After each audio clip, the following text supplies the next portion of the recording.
Bismillahirrahmanirrahim. Assalamualaikum warahmatullahi wabarakatuh. Alhamdulillahirabbil alamin. Wassalatu wassalamu ala Rasulillah wa ala alihi wasallam. Asyhadu an la ilaha illallah wahdahu la syarikalah wa asyhadu anna Muhammadan abduhu wa rasuluhu la nabiyya ba'dah. Pada video kali ini kita akan mencoba untuk membahas introductory atau pengenalan tentang istilah yang sering kita dengar sebagai akuntansi atau dalam bahasa Inggrisnya accounting. Ini adalah dasar dan mudah-mudahan ini bisa bermanfaat untuk memberikan pengertian dan pemahaman awal terkait akuntansi dan bidang-bidangnya dan kegunaannya dan lain-lainnya. Oke, pada pertemuan kemarin sudah kita singgung pada beberapa video sebelumnya bahwa akuntansi itu adalah bahasa bisnis, business language. Hari ini kita akan bahas dengan lebih detail terkait definisi akuntansi sebelum membahas yang lainnya. Saya akan ambil dari beberapa buku yang sudah saya kirim kepada kalian dan kita akan bahas secara sistematis dan runut dari buku-buku tersebut. Oke. Ada banyak definisi yang diusulkan atau diberikan oleh beberapa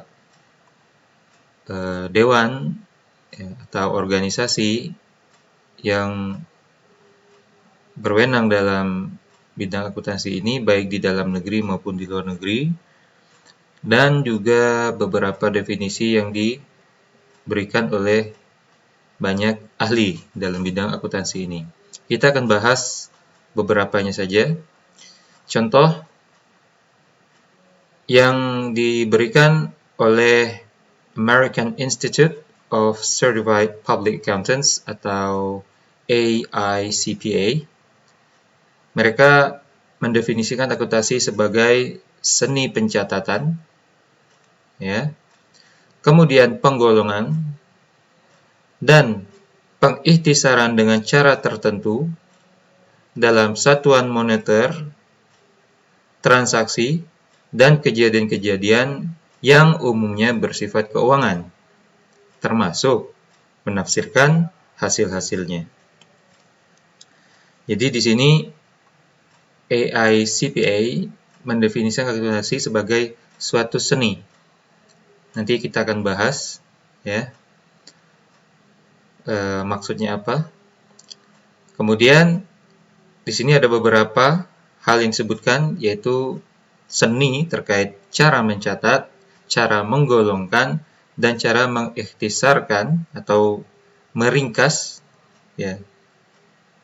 data-data yang terkait dengan transaksi dan kejadian-kejadian yang bersifat keuangan, alias bisa diukur dengan uang, bisa dinilai dengan uang, dan hasil akhirnya bisa ditafsirkan atau dianalisa. Itu menurut AICPA, American Institute of Certified Public Accountants. Organisasi yang lain masih dari Amerika juga, American Accounting Association, Asosiasi Akuntansi Amerika atau disingkat AAA. Mereka mendefinisikan akuntansi sebagai proses. Kalau tadi AICPA mendefinisikan akuntansi dari sisi seni, berarti bagi AICPA akuntansi itu ada sisi seninya, dan itu tidak salah. Adapun AAA, mereka mendefinisikan akuntansi dari sisi proses. Berarti kalau proses memiliki beberapa tahap, bukan hanya satu tahap. Apa saja? Yaitu proses pengidentifikasian, kemudian pengukuran, dan pelaporan informasi ekonomi, untuk memungkinkan adanya penilaian-penilaian dan keputusan yang jelas dan tegas bagi mereka yang menggunakan informasi tersebut. Dari definisi AAA ini ada yang baru dibandingkan AICPA, yaitu proses. Kemudian prosesnya ada dimulai dengan identifikasi, yaitu mengidentifikasi apakah suatu kejadian itu termasuk data yang harus diproses dalam akuntansi mulai dari pencatatan hingga pelaporan atau tidak. Jadi harus diidentifikasi dulu. Kemudian pengukuran, yaitu diukur. Andaikan dia betul-betul diidentifikasi sebagai transaksi yang bakal masuk ke dalam siklus akuntansi, berapakah nilai nominal rupiah yang harus dicantumkan atau diakui. Itu pengukuran. Dan terakhir, melaporkan data-data tersebut menjadi hasil jadi, yaitu informasi ekonomi, dan gunanya untuk membantu para pengguna informasi tersebut memutuskan suatu keputusan yang jelas dan tegas. Jadi ini ada beberapa hal yang berbeda dengan AICPA. Nanti kita akan simpulkan semua definisi ini dengan bahasa kita sendiri. Nah, menurut beberapa ahli dan penulis buku akuntansi seperti Charles T. Hongren, bener nggak ya ngomongnya? Terus Walter T. Harrison, mereka mendefinisikan akuntansi adalah sistem informasi. Jadi, beliau berdua ini mendefinisikan akuntansi dari sisi sistem informasi. Ya. Sistem yang bagaimana? Sistem informasi yang mengukur aktivitas bisnis, kemudian memproses data-datanya menjadi laporan, dan laporan tadi dikomunikasikan hasilnya kepada para pengambil keputusan. Jadi beliau ini lebih mendefinisikannya dari sisi sistem informasi. Nah, menurut Warren et al., ya Warren dan kawan-kawan, ini juga dari buku.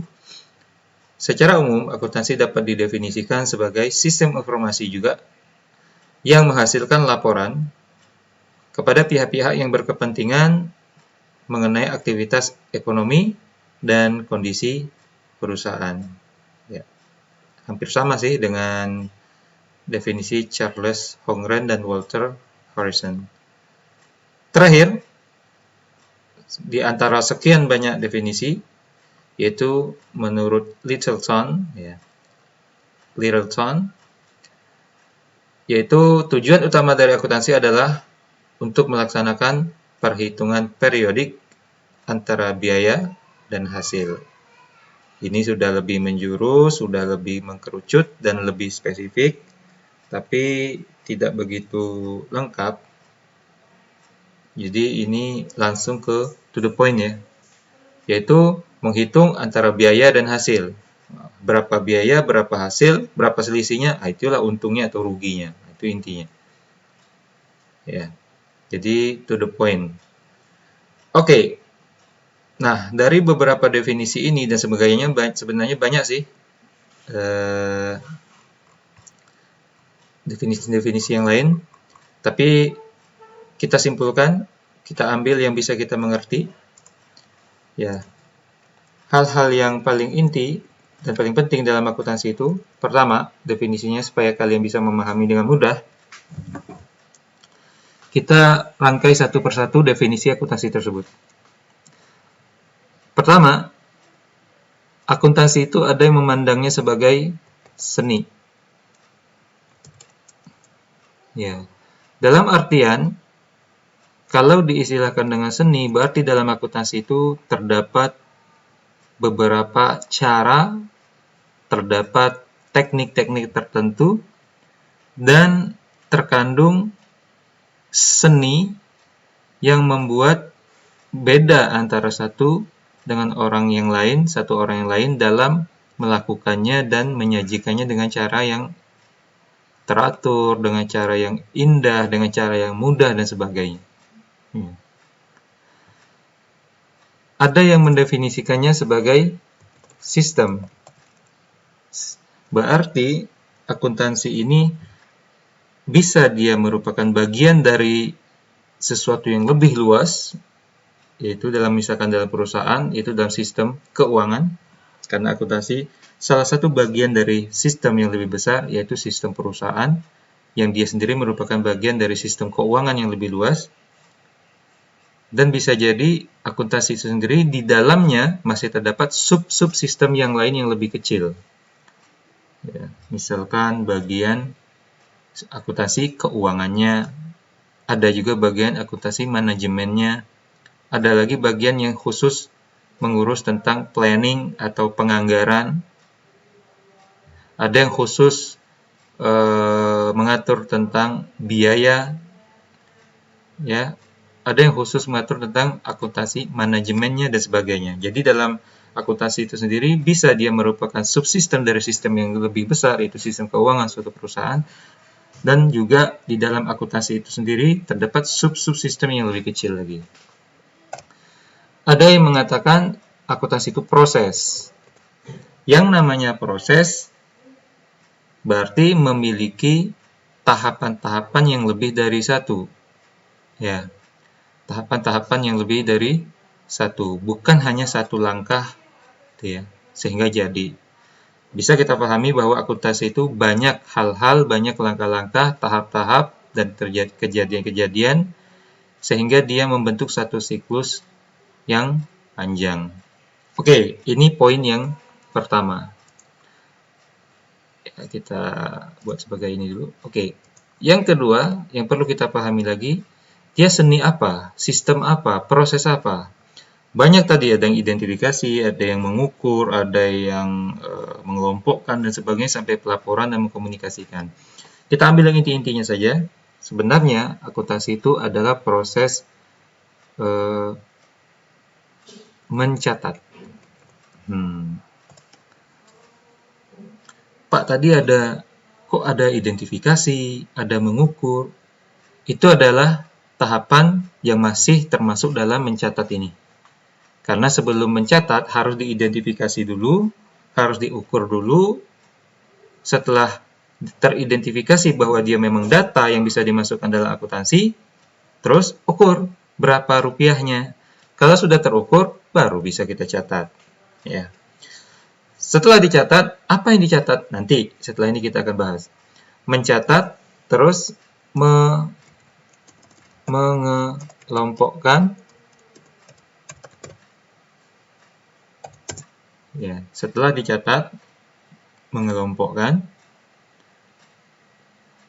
Kemudian meringkas, sering disebut juga mengikhtisarkan. Karena ikhtisar itu kan bahasa Indonesia yang adopsi dari bahasa Arab. Ya, ikhtisar dari kata-kata ikhtasara, yakhtasiru, ikhtisaran. Jadi ikhtisar itu meringkas.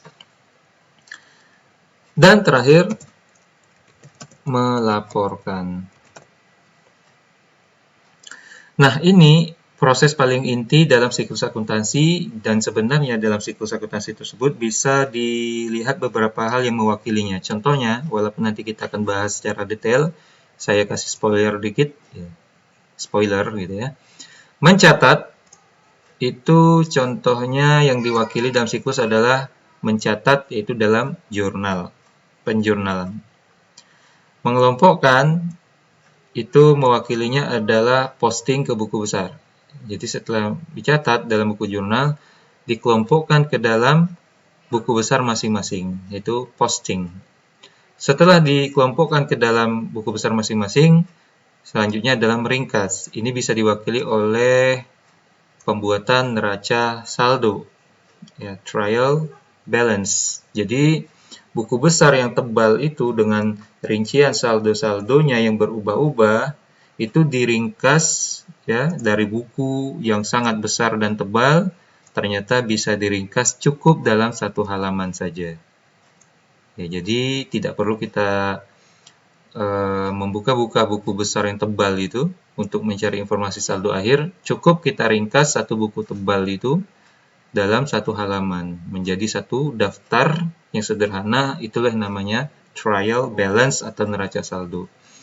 Kemudian semua data yang sudah dicatat, dikelompokkan, dan diringkas tersebut kita laporkan dalam bentuk laporan keuangan. Itulah contohnya. Kemudian mungkin kalian bertanya-tanya, apa sih yang dicatat, dikelompokkan, diringkas, dan dilaporkan? Oke, kita masuk. Yang diproses 4 ini adalah data keuangan. Ya, data keuangan. Apa maksud data keuangan di sini, atau yang sering disebut juga informasi ekonomi atau data ekonomi, ya, bersifat moneter dan sebagainya. Yang dimaksudkan adalah seluruh kejadian-kejadian yang kejadian tersebut bisa kita ukur dengan uang atau kita bisa ubah dalam nominal uang. Sering disebut dan diringkas orang menjadi transaksi. Jadi data-data yang kita bisa ubah, yang kita bisa ukur menjadi nilai uang. Contohnya, misalkan bagian pembelian perusahaan membeli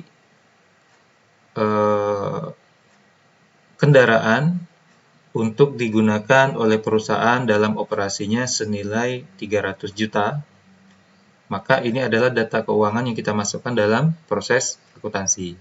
Kenapa? Karena dia bisa kita ukur dengan uang. Berapa? 300 juta.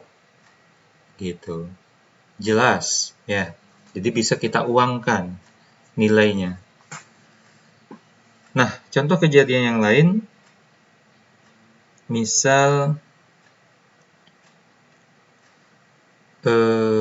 direktur utama kita, perusahaan kita, dia masuk kantor, kemudian dia tertidur di kantor. Dari awal dia masuk, mungkin karena kecapean, sampai jam pulang. Nah, apakah ini kejadian? Termasuk kejadian? Iya, kejadian. Apakah bisa kita ukur dengan uang? Tidak bisa. Apa yang harus diukur? Seorang direktur tertidur mulai dari masuk kantor sampai jam pulang, apanya yang bisa kita ukur dengan uang? Tidak ada. Dia memang suatu kejadian, tapi ya tidak ada ukuran untuk diuangkan.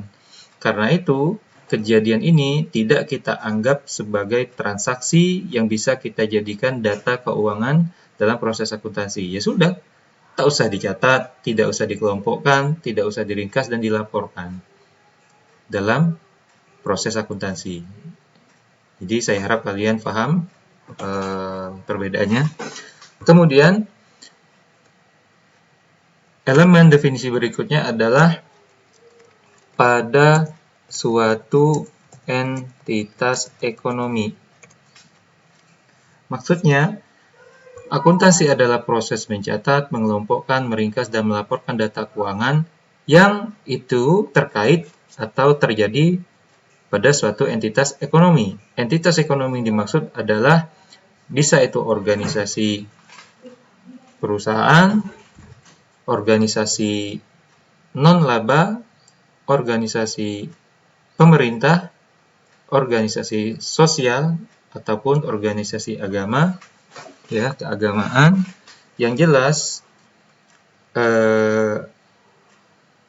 kejadian itu terjadi pada suatu entitas ekonomi. Untuk menyempitkan masalah, kita contohkan pada suatu perusahaan yang memang tujuannya untuk mencari laba, ya, mencari keuntungan. Apabila kejadian atau transaksi tersebut tidak terjadi atau tidak terkait dengan perusahaan kita, maka kita tidak perlu memprosesnya, tidak perlu mencatat hingga melaporkan data keuangan, karena itu urusan mereka, tidak ada hubungannya dengan perusahaan kita. Misalkan, seperti tadi, bagian pembelian membeli suatu kendaraan 300 juta untuk operasi perusahaan kita, berarti itu adalah kejadian terjadi pada entitas ekonomi kita, yaitu perusahaan kita. Maka ya kita catat, kita kelompokkan, dan kita terus sampai kita laporkan. Adapun misalkan perusahaan lain, mereka membeli mesin untuk usaha produksi mereka. Apakah kita catat kejadian tersebut? Ya tidak kita catat. Kenapa? Itu tidak terjadi pada perusahaan kita dan tidak ada hubungannya dengan uang kita. Maka biarkanlah mereka sendiri yang mencatat. Itu maksudnya. Kemudian setelah 4 ini, pada suatu entitas ekonomi selanjutnya adalah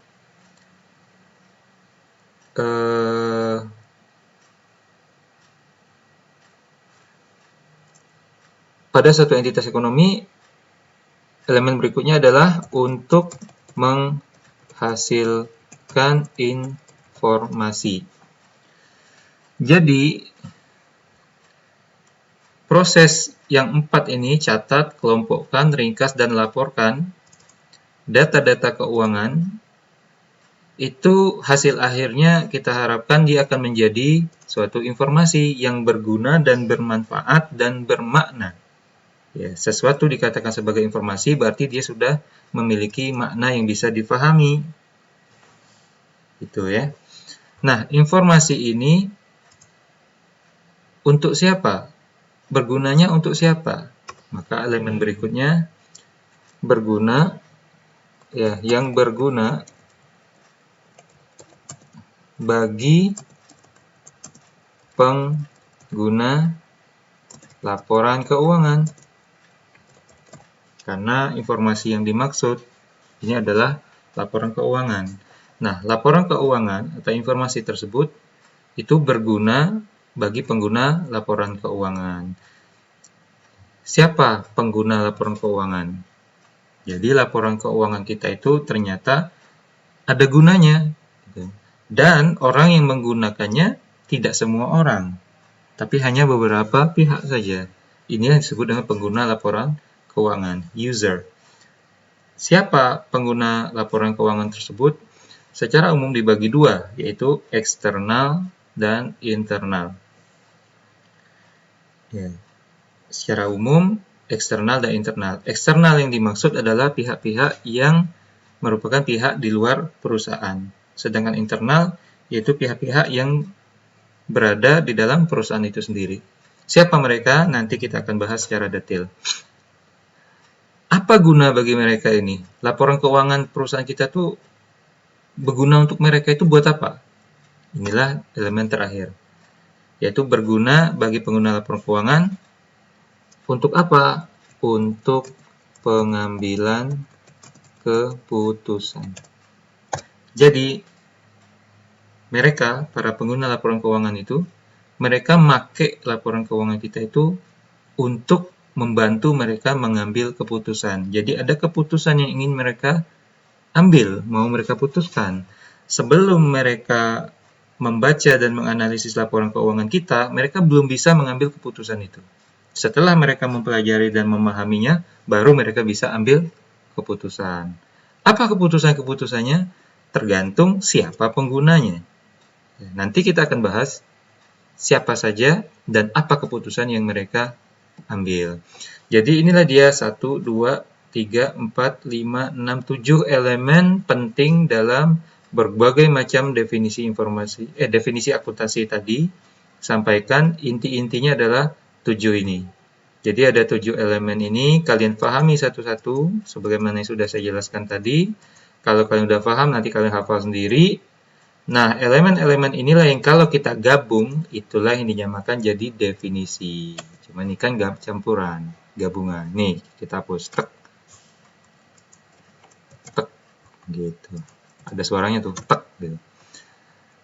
Terus kita gabung, maka dia akan seolah-olah menjadi satu definisi. Jadi definisi yang panjang itu ternyata sebenarnya bisa kita pecah-pecah menjadi elemen-elemen inti sehingga kita bisa paham.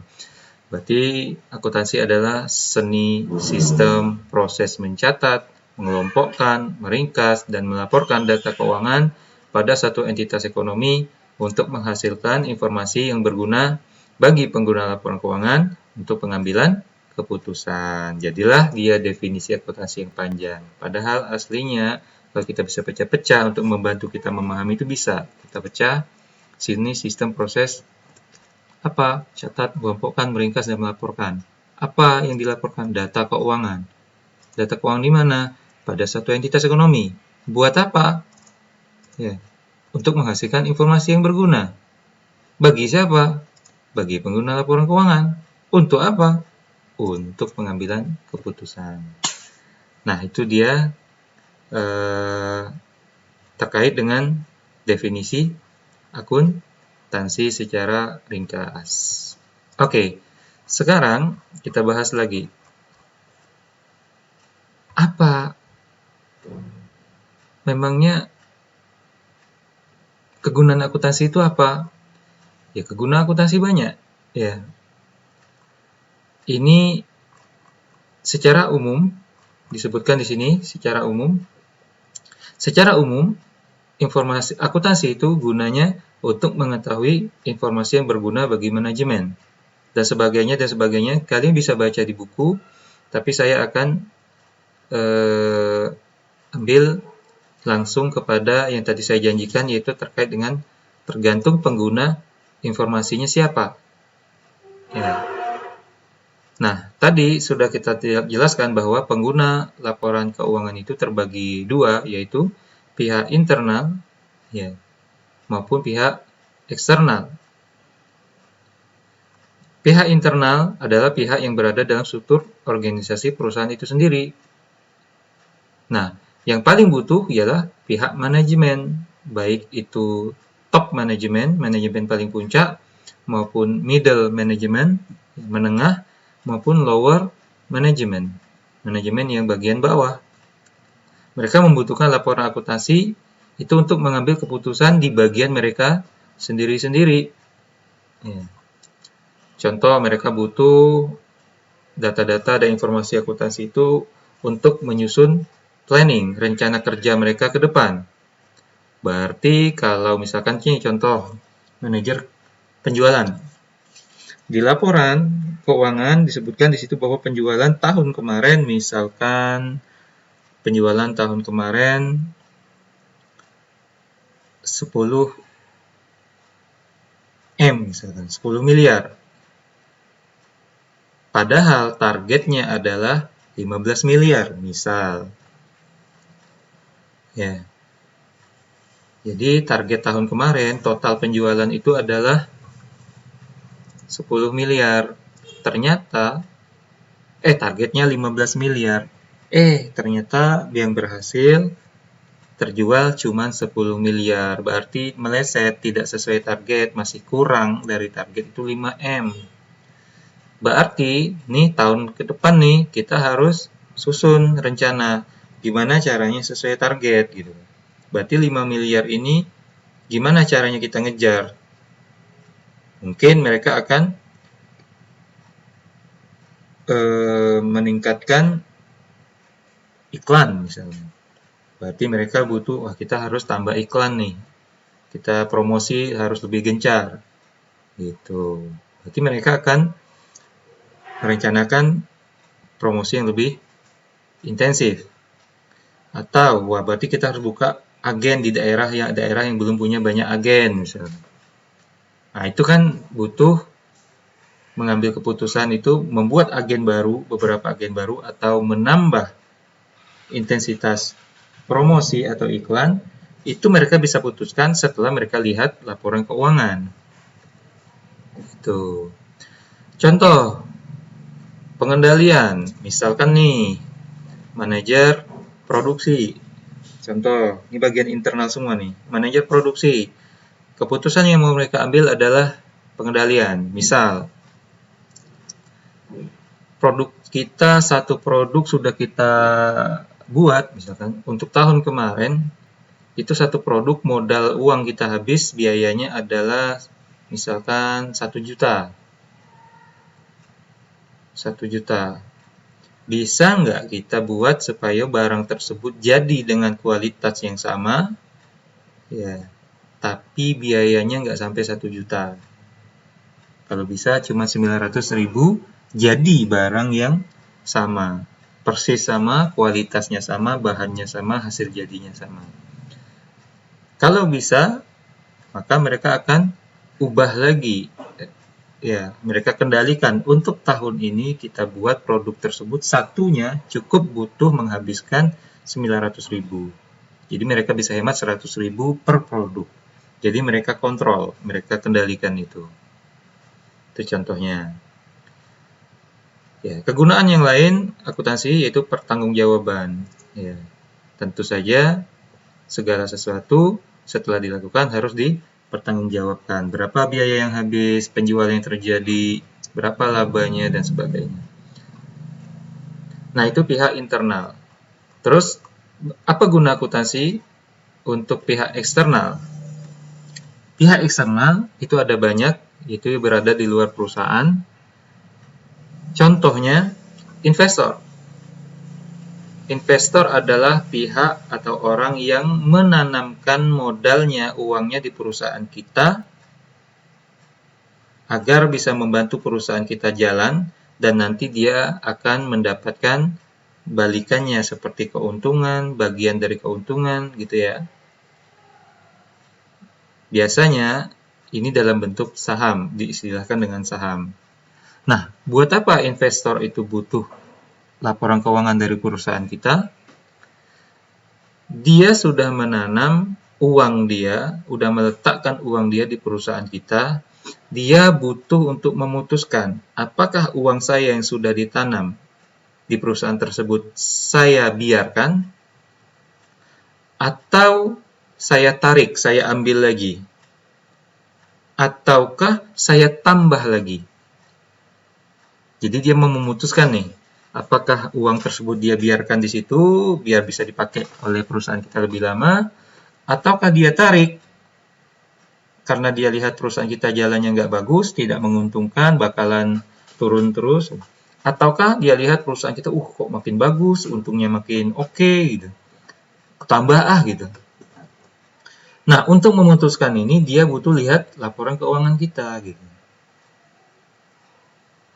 Setelah dia melihat, baru dia bisa memutuskan apakah dibiarkan, apakah ditarik, ataukah malah ditambah. Ya, itulah dia kegunaan laporan keuangan bagi investor, termasuk bagi calon investor, yaitu orang yang belum menanam uang dia di mana-mana, tapi dia ada keinginan, atau dia bakalan bisa kita bujuk untuk menanam modal dia di perusahaan kita. Sama, untuk membujuk dia tentu dia harus lihat dulu laporan keuangan kita kan. Nah, itu dia gunanya. Itu keputusan yang mau diambil oleh investor. Pihak yang berikutnya, ekstern, pengguna laporan keuangan pihak eksternal, pemerintah. Pemerintah itu menggunakan laporan keuangan kita untuk memutuskan berapa pajak yang harus perusahaan kita bayar. Ya. Biasalah ya, kalau pemerintah hubungannya ya pajak itulah. Nah, terus apa gunanya laporan keuangan tersebut? Ya, untuk menghitung besarnya pajak yang harus dibayarkan oleh perusahaan kita, maka pemerintah harus melihat, dalam hal ini kantor pajak misalkan ya, harus melihat berapa laba kita. Nah, misalkan kita sudah punya laporan keuangan, seharusnya kan laporan keuangan kita tuh udah mencantumkan berapa laba yang ada atau rugi. Namun pemerintah mereka punya akuntan pajak sendiri, mereka akan menghitung lagi, laba perusahaan kita,